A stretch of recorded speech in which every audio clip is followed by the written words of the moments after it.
My father and mother both came from Poland. My father escaped the Russian, at that time, this is before World War I. They came in 1912, 1911, in that period, before World War I. And he was 18 years old, and he heard the in the neighborhood, because they were peasants, they were poor people, living on farms, and they heard that the Russian soldiers were in town, and they would just take the young men right off the street. They found a young men, 17, 18, because they did not want to use, the Russians did not want to use their own soldiers.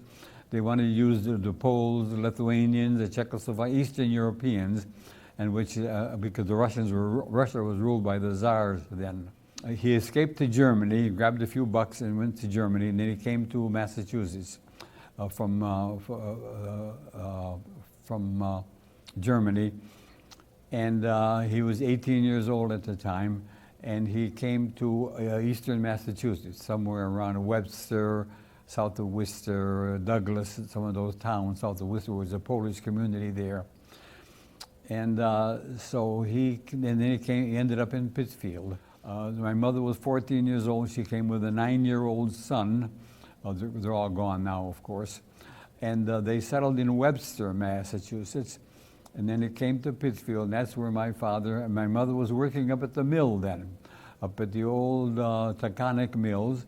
And she was 14 years old, and she was weaving at that time. And I think she taught my father how to weave too. My father got a job up at the Berkshire woolen mill, and he was a weaver then on the weaving mills and on the whatever they call the weaving machines.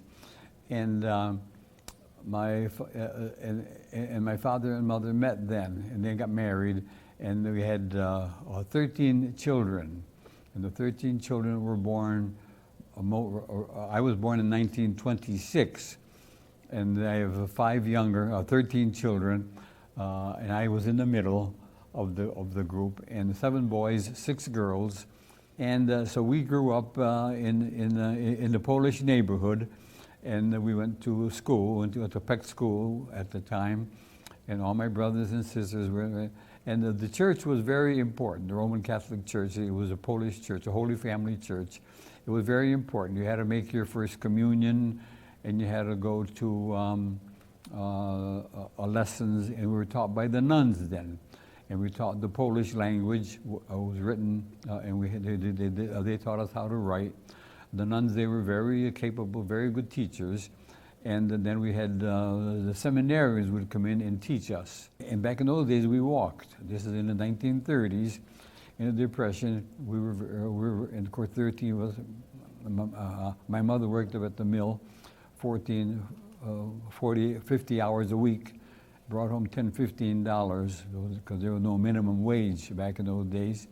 So we were very poor, and we grew all of our own food. We grew all of our own food in our garden. We always had a cow. My mother used to milk the cow. Yes, my father was very proud to be an American, but he was also very proud to be a Polish. So he was very interested in Polish affairs, and he used to talk about things in Poland, and especially in the 30s when the war began, when Germany and Poland were always antagonistic. And so when Hitler in '39, he was called the Germans all kinds of dirty names and so on, that they invaded Poland, and it was kind of a thing.